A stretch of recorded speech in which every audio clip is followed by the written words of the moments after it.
You're with the Breaker-Leggers, and we're in Birmingham at the Crescent Theatre to see a new musical, The Girl from Mars. Stay tuned to find out how many legs, whether it's break a leg or leg it.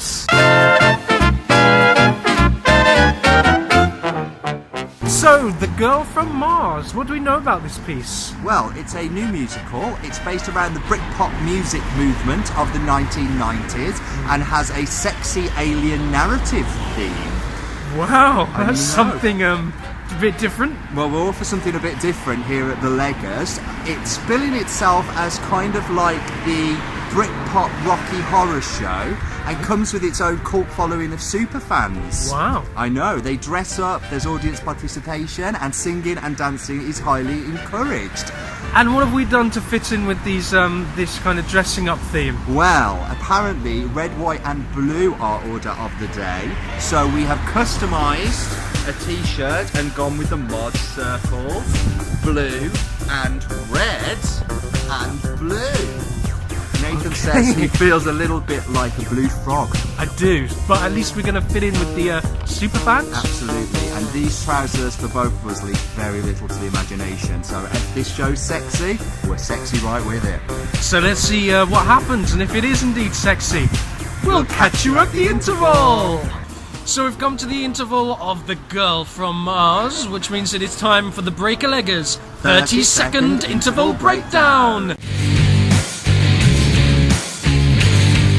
What do you think? So yeah, great. As far as a tribute band goes, the band sound absolutely great. There should be a narrative, but the narrative seems very, very weak so far. Not quite sure about the characters. Some of the voices are good, some of the lighting and sound is good, but yeah, we'll see what happens. How about you? To give it a bit of context, this is kind of to be equated to kind of like a Fringe venue, maybe Edinburgh Fringe. So on that kind of basis, the band is great. There's 5 of them, but the narrative needs developing, some standalone good vocals. Let's see what the second act brings. How we come together?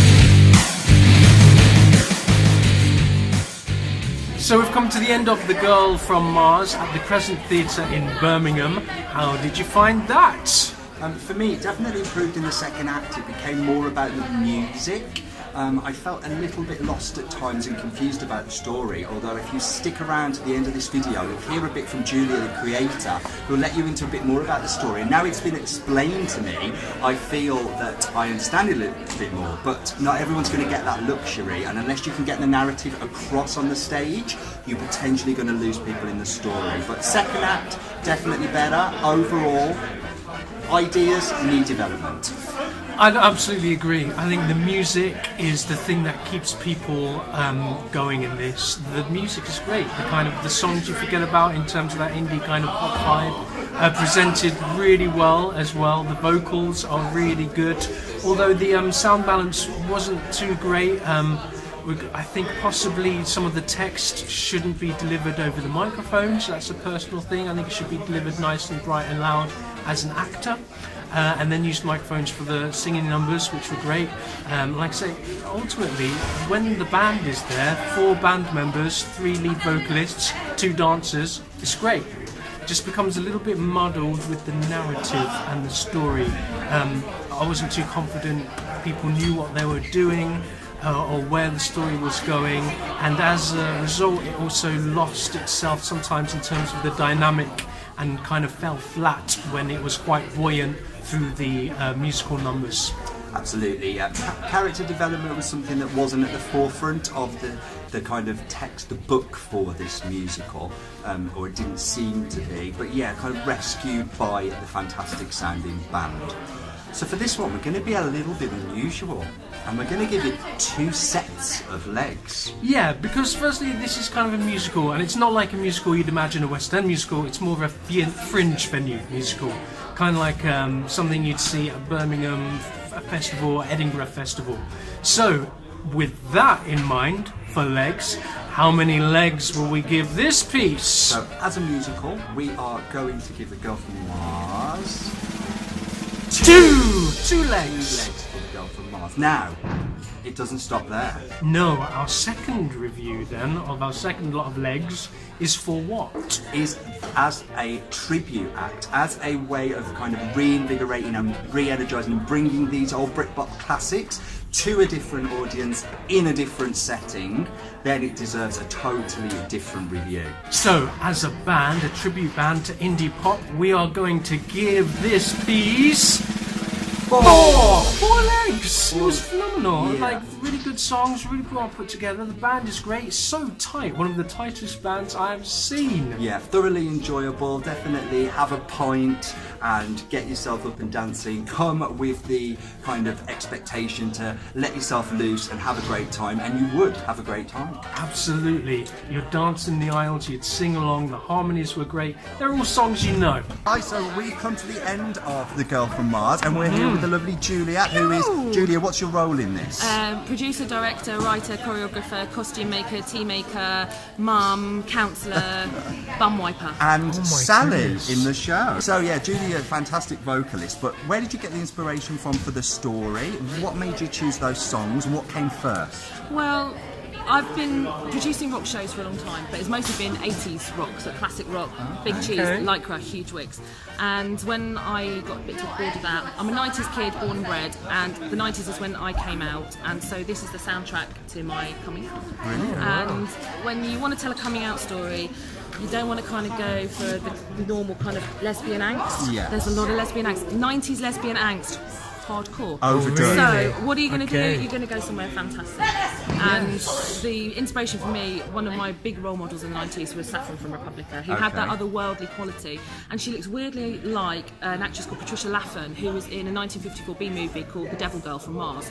And this was a representation of a Martian dominatrix in leather in the 1950s, Wow. which must have really messed with people's minds. Yeah. And taking that iconography and bringing it into the present day and looking at some of the issues that are in lesbian culture around sperm donation and self-insemination and coming out and struggling with sexual identity and getting fucked over by men, all of that kind of stuff that informed my growing up has been retold in a lovely fluffy fantasy way. And that's because that's a pretty deep subject matter to be trying to put into an upbeat, cheesy, it's like, might say cheesy, but can definitely get out your seats, get dancing and join in type musical, really. What's been the sequence of events to get you to where you are now? What came first? Music, the story, the cast, what? How are you here in Birmingham How are you today? in Birmingham? Wow, gosh, it's a long old story. I'll make it short.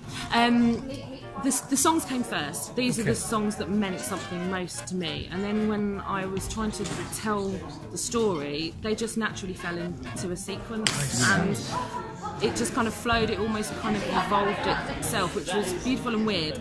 And I've taken previous shows to Brighton Fringe Festival, and I met an amazing performer down there called Lotte Cuisine, who performs in a Norse wig, and she does a really brilliant comedy stand-up act all about kind of being British and pull your socks off now.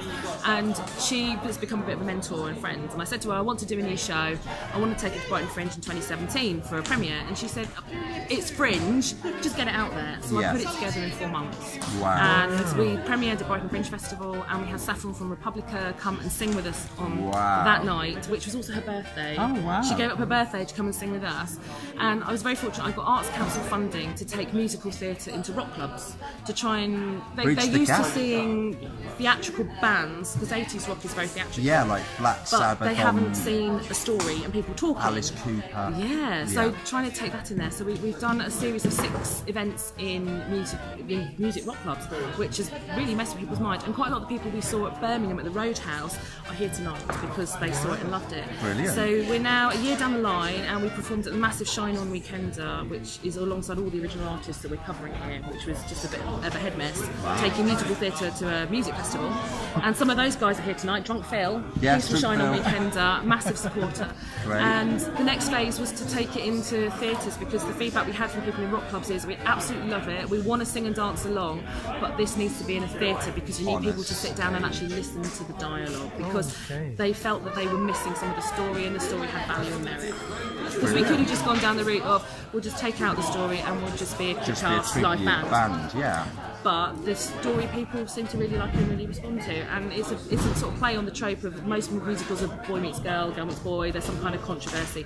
It's really nice to play around with that in a gentle way and introduce audiences to a LGBT love story kind that of- features women, puts yeah. women front and centre. That's a Gender little bit different. queer love story. Absolutely, because since Maureen and Joanne in Rent, there haven't really been like a lesbian Yeah, power we were couple in talking about theatre. this earlier. We were saying, where are the lesbians? Where's the lesbian visibility within musical theatre, within theatre full stop? We could think of about 50 homosexual plays and so many. musicals, but no lesbian plays musicals. But then gay there men are loads, strong yeah. female characters that have been appropriated by lesbians, like Elphaba in Wicked, Yes. for example, a massive lesbian icon, and rightly so. Yeah. Strong woman who's not defined by her man. Yes. She's got that kind of nice sort of relationship with Glinda, a Yes. little bit kind of tomboy femme kind of stuff going on.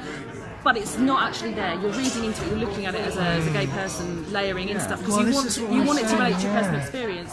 So for me to do this and to have very straight, very quite traditional male role model people to come and see it, because Britpop is very blokey Yes. and that ladette culture, but to see how they respond to it and they like the softness that comes with the performance and they find a softness in the songs, hearing a female vocal on traditional male track. Yeah, and I like that. I like that you're used to the kind of hearing songs in a different way because they're sang in a different key and they take on a different meaning. They've got a softness to them that sometimes they don't have with a man, which is really nice. So yeah, bags of fun. Definitely get out of your seats for this one and join in. You are somewhere in June, right? We are in June. We're back at Brighton Fringe Festival for our first birthday. We are the last show on at the Warren in the main house there, just before the Fringe Awards ceremony. So we're getting everyone in the 90s party spirit, ready to be very drunk to receive their awards. And then we're off to the Little Bit Scruffy Drama Festival at Pavilion in June, and we're doing Sudbury, and we're probably doing Leicester. We're definitely doing Northampton. So it's a slow burn because we're an independent production.